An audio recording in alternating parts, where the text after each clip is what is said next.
warahmatullahi wabarakatuh. Apa kabar semuanya? Teman-teman mahasiswa yang saya banggakan, video kali ini saya tujukan untuk mata kuliah Sejarah Islam Indonesia semester 3 pada program pendidikan sejarah STKIP Pangeran Darmakusuma Indramayu.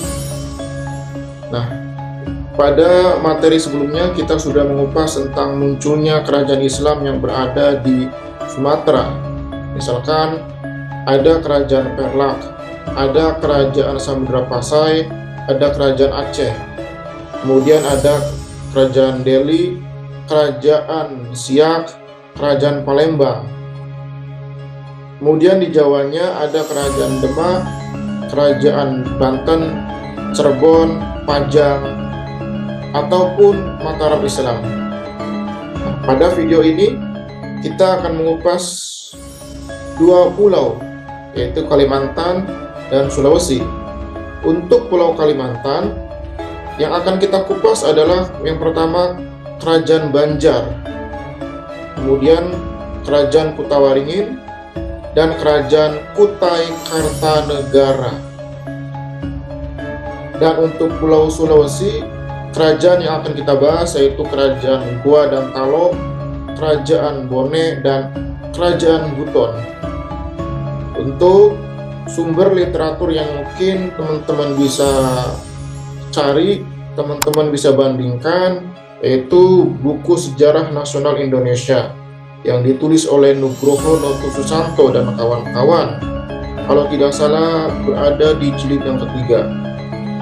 Untuk karya orientalisnya, teman-teman bisa cari, bisa bandingkan misalkan Sejarah Jawa yang ditulis oleh Raffles, kemudian Sejarah Sumatera yang ditulis oleh William Marsden, ataupun misalkan Sejarah Kalimantan yang ditulis oleh Owen Futter, dan ataupun misalkan Sejarah Sulawesi atau History of Celebes yang ditulis oleh Uluf Blok. Oke, untuk lebih lanjut, mari kita lihat PowerPoint-nya. Sudah kelihatan ya, ini tentang kerajaan Islam di Kalimantan atau Borneo dan Sulawesi atau yang dikenal dengan Celebes. Nah, ini kita kupas. Pertama itu Kerajaan Banjar. Kalau kita mengenal istilah Banjar, pasti teman-teman mengenal sosok tentang suku Dayak, suku yang mendiami wilayah Pulau Kalimantan. Kalau kita bicara mengenai kerajaan Islam pertama di Pulau Kalimantan, ya salah satunya adalah Kerajaan Banjar.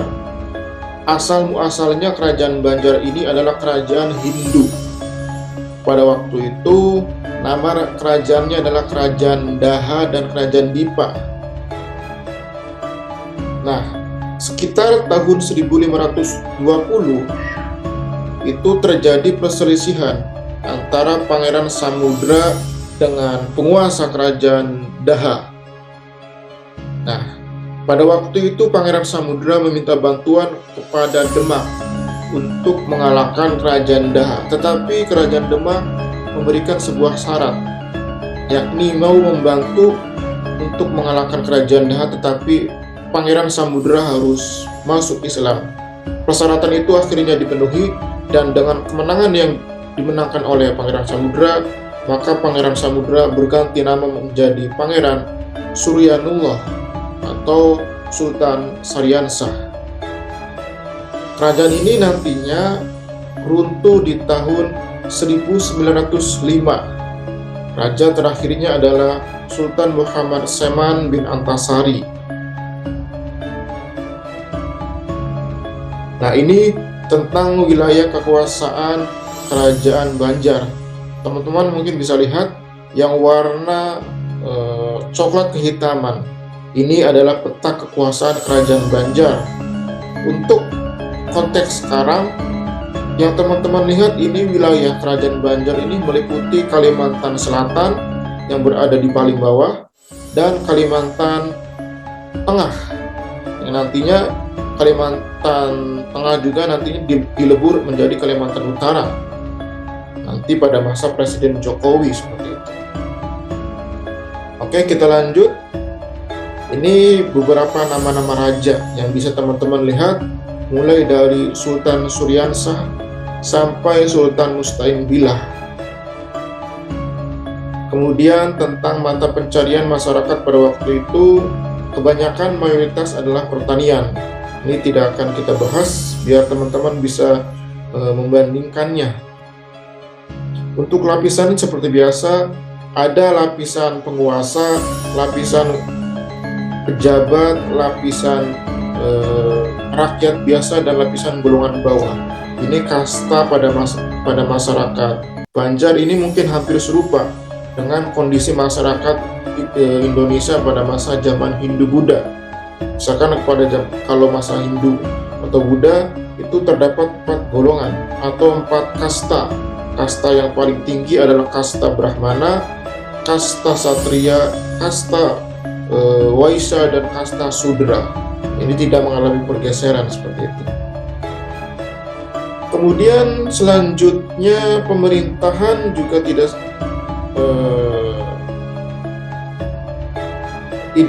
jauh berbeda dengan pemerintahan kerajaan-kerajaan Islam pada waktu yang bersamaan.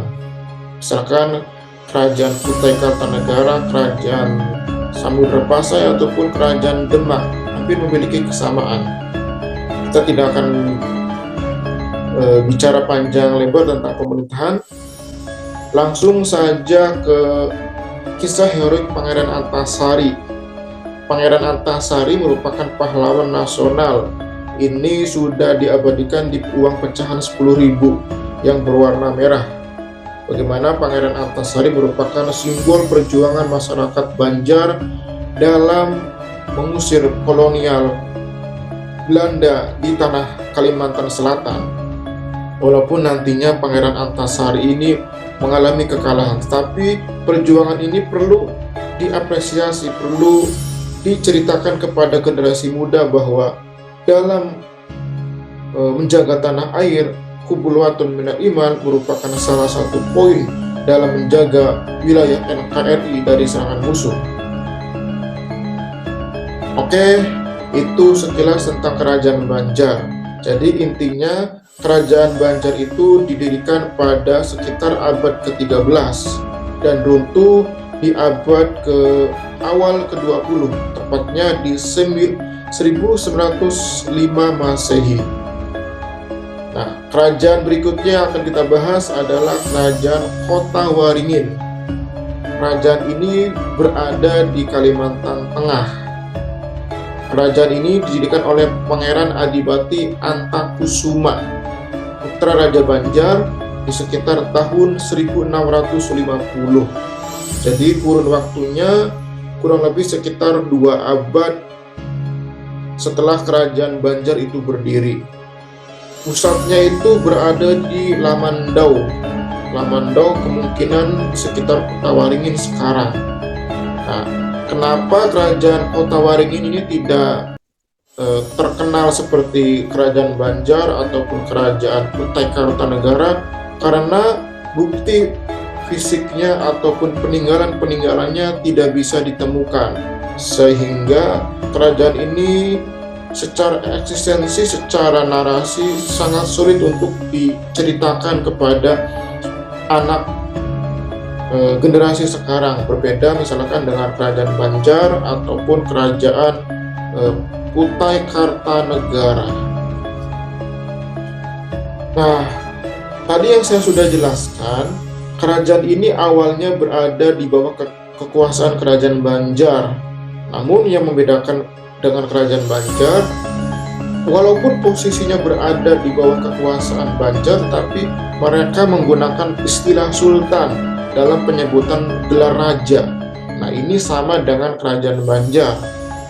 Nah, menurut Profesor Akhwan Mukarrom, guru besar sejarah Universitas Islam Negeri Sunan Ampel, mengatakan bahwa raja terakhir dari Kesultanan Kota Waringin adalah Ratu Anom Alamsah yang memerintah dari tahun 1940 sampai 1948. Nah, ini peta kekuasaan Kerajaan Kota Waringin. yang meliputi ya Kota Waringin yang saya lihat ya dari beberapa sumber media.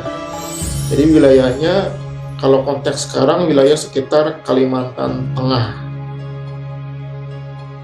Oke, itu sekilas tentang Kerajaan Kota Waringin.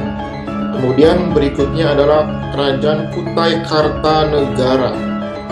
Nah, mungkin teman-teman yang ada di benak teman-teman kalau kita mengupas tentang Kerajaan Kutai, itu biasanya yang terbesit dalam sanubari teman-teman, dalam pikiran teman-teman, Kutai itu adalah identik dengan kerajaan Hindu. Karena raja pertamanya adalah Mulawarman. Nah, nama ini juga diabadikan di kampus yang berada di Kalimantan Timur. Kemudian abad keempat, nama kerajaan Kutai Hindu berubah menjadi Kutai Martapura. Dan pada perkembangan berikutnya, pada abad ke-13, namanya berganti menjadi Kerajaan Kutai Kartanegara. Yang nantinya berganti nama menjadi Kutai Kartanegara Islam. Nah, jadi perkembangan dari Kutai Hindu, kemudian Kutai Martapura, sampai pada Kutai Kartanegara atau yang dikenal dengan Kutai Kartanegara ing Martadipura, itu raja Islamnya pertama kali adalah Pangeran Sinumpanji yang memerintah kerajaan Kutai sekitar 1065 sampai 1635. Raja terakhirnya adalah Sultan Haji Muhammad Parikesit. Saya tidak bisa menampilkan beberapa nama-nama rajanya. Ini teman-teman bisa cari di internet, nama-nama rajanya kurang lebih sekitar di atas puluhan raja yang memerintah. Nah, ini tentang wilayah kekuasaan Kutai Kartanegara. Nah, hal yang menyangkut tentang Kerajaan Kutai ini memiliki sumbangsi yang sangat besar dalam proses Islamisasi yang terjadi di wilayah Kalimantan Timur. Kalau kita bicara mengenai Kalimantan Selatan, kerajaan yang paling memiliki peran yang paling besar adalah Kerajaan Banjar. Kalau Kalimantan Tengah, kerajaan yang paling besar adalah Kerajaan Kota Waringin. Jadi tiap-tiap daerah atau kerajaan-kerajaan lokal ini memiliki peran yang sangat besar dalam proses Islamisasi. Dan yang perlu teman-teman ketahui bahwa pada masa inilah raja memiliki pengaruh yang sangat besar dalam mengislamkan rakyatnya. Apabila rajanya sudah Islam, maka rakyatnya dengan sendiri mengikuti apa yang dianut oleh rajanya. Ini terjadi di Kalimantan. Itu sekilas tentang Kerajaan Kutai Kartanegara. Terakhir, kita menyangkut tentang kerajaan yang berada di Kalimantan. Ini yang lagi ramai di tahun kemarin, Sultan Haji Muhammad Idris mendapatkan gelar pahlawan nasional, satu-satunya pahlawan nasional dari Kalimantan Timur. Ini kenapa Sultan Haji Muhammad Idris mendapatkan gelar pahlawan, dan usut punya usut ternyata Sultan Muhammad Idris ini memiliki peran dalam melakukan perlawanan di daerah Sulawesi Selatan. Mungkin teman-teman bisa koreksi kalau tidak salah, Sultan Muhammad Idris pernah membantu kerajaan Goa dalam mengusir Belanda di wilayah Sulawesi Selatan. Hanya atas dasar itu Presiden Jokowi menganugerahkan gelar pahlawan nasional tahun 2021 dan satu-satunya yang berasal dari Kalimantan Timur. Itu sekilas tentang Kerajaan Kutai Kartanegara. Ini peninggalan Istana Kutai Kartanegara yang kemungkinan sudah direnovasi. Oke, berikutnya kita akan mengupas tentang kerajaan Islam di Sulawesi. Ada Goa dan Talo, atau nantinya berubah menjadi Kerajaan Makassar. Ada Kerajaan Bone dan Kerajaan Buton. Untuk Kerajaan Bone dan Goa atau Talo, ini posisinya berada di Kalimantan berada di Sulawesi Selatan. Adapun Kerajaan Buton ini berada di Sulawesi Tenggara. Oke, kita bicara mengenai Kerajaan Makassar atau Kerajaan Goa. Posisinya berada di Sulawesi Selatan. Sulawesi Selatan atau Makassar nantinya merupakan kota yang paling maju berada di wilayah Indonesia Timur.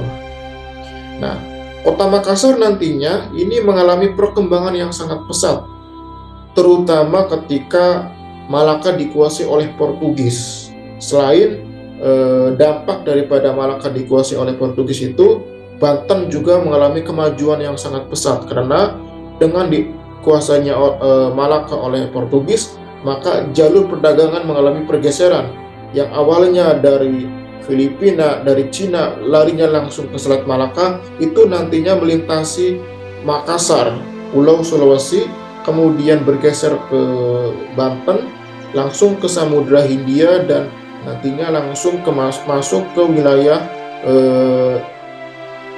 anak benua India. Nah, teman-teman bisa lihat peta kekuasaan Kerajaan Makassar ini, bahkan Kerajaan Makassar ini kekuasaannya pernah menguasai Kalimantan Timur sampai wilayah Nusa Tenggara Barat. Bahkan wilayah Dompu, Pulau Lombok, Pulau Flores ini diislamkan oleh Kerajaan Makassar. Orang-orang Makassar, suku-suku yang paling dominan di Makassar itu adalah suku Bugis ataupun suku yang sering dikenal sebagai penjelajah. Makanya orang-orang Nusa Tenggara Barat ini Islamnya mereka salah satunya karena Kerajaan Goa dan Talo. Teman-teman pasti pernah mengingat bahwa perahu pinisi, perahu yang pernah menjadi andalan masyarakat Bugis, itu merupakan perahu yang menjadi simbol Nusantara, simbol Indonesia. Ini pernah dijadikan sebagai mata uang di pecahan uang 100 rupiah di uang kertas. Nah, raja-raja yang mungkin teman-teman bisa lihat, itu raja pertamanya adalah Sultan Alauddin.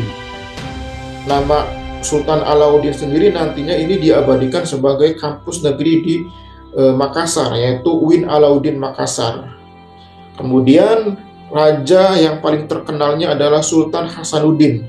Nama Sultan Hasanuddin sendiri nantinya diabadikan sebagai kampus negeri yang berada di Makassar. Nah, hal yang paling unik kalau kita bicara mengenai Kerajaan Goa dan Talo, ini ada peristiwa perlawanan dari Kerajaan Bone, terutama dari Arupalaka. Jadi Arupalaka walaupun dia sama-sama beragama Islam, tetapi dia meminta bantuan kepada Belanda untuk menyerang Sultan Hasanuddin. Dan nantinya Sultan Hasanuddin kalah dan terjadilah Perjanjian Bongaya yang terjadi di tahun 1667 yang nantinya melemahkan Kerajaan Goa dan Talo seperti itu. Nah, itu sekilas tentang Kerajaan Goa dan Talo. Untuk perkembangan ekonomi mungkin teman-teman bisa baca lebih komprehensif, cari di jurnal ataupun di tulisan-tulisan yang lain. Nah, bahas tentang kemunduran Kerajaan Makassar. Jadi kerajaan ini mengalami kemunduran karena diawali dengan permusuhan yang secara berangsur terus-menerus, yang secara periodisasi mengalami permusuhan yang sangat lama, sehingga inilah yang mengakibatkan kerajaan ini mengalami kemunduran. Kemudian diperkuat oleh Arupalaka, Raja Bone, untuk mengalahkan Makassar. Kita lihat sebelum Kerajaan Bone ini mengalami kemajuan, Kerajaan Bone dulunya adalah kerajaan Hindu, tetapi kerajaan ini kemudian dikalahkan oleh Kerajaan Goa dan Talo, kemudian mereka masuk Islam dan nantinya kerajaan ini saling memusuhi antara Kerajaan Goa dan Talo dengan Kerajaan Bone seperti itu. Nah, ini tentang peninggalan Kerajaan Makassar atau Kerajaan Goa dan Talo. Ini makam-makam raja-raja yang berada di Kesultanan Makassar atau Kesultanan Goa dan Talo. Ini patung Sultan Hasanuddin sebagai simbol perlawanan rakyat Sulawesi Selatan. Bagaimana Sultan Hasanuddin ini mendapatkan julukan sebagai ayam jantan dari timur karena keberaniannya dalam melawan kolonialisme dan imperialisme penjajahan bangsa Belanda di tanah Sulawesi, tepatnya di Sulawesi Selatan. Oke, berikutnya kita akan mengupas tentang Kesultanan Bone atau Kerajaan Bone. Kerajaan Bone adalah kesultanan Islam yang berdiri di tahun 1300. Pendirinya adalah Manurung Rimatajang. Nah, kerajaan ini awalnya tidak dianggap sederajat dengan kerajaan Goa dan Talo. Ya, karena tadi yang saya katakan awalnya kerajaan ini beragama Hindu dan raja yang pertama kali memeluk agama Islam adalah Leten Rirua. Raja yang kemudian berganti menjadi Sultan Adam. Ia memerintah di tahun 1611. Dan sampai sekarang berkat Sultan Adamlah kerajaan Bone giat menyebarkan agama Islam ke seluruh penjuru kerajaan. Nah, masa kerajaan ini terjadi di abad ke-16, yaitu pada masa Raja Arupalaka di tahun 1666. Kemudian kerajaan ini runtuh ketika terjadi perjanjian Bongaya. Ketika bagaimana kerajaan Goa itu mulai mengalami kemunduran, maka eksistensinya digantikan oleh kerajaan Bone. Dan nantinya kerajaan ini mengalami keruntuhan pada abad ke-19 ketika terjadi perang di tahun 1859 dan 1960, yang pada waktu itu nantinya kerajaan ini mulai mengalami penyerangan dilakukan oleh kolonial Belanda, seperti itu. Oke, ini merupakan peninggalan kerajaan Islam Bone, yaitu sebuah masjid namanya Masjid Raya Watampone, peninggalan kerajaan Bone di Sulawesi Selatan. Dan terakhir kita akan mengupas tentang Kesultanan Buton. Kerajaan ini didirikan oleh si Pajongga sekitar abad ke-13. Pada masa raja yang kelima yaitu Raja Mulahe, kerajaan Buton berubah coraknya yang awalnya Hindu kemudian menjadi Islam.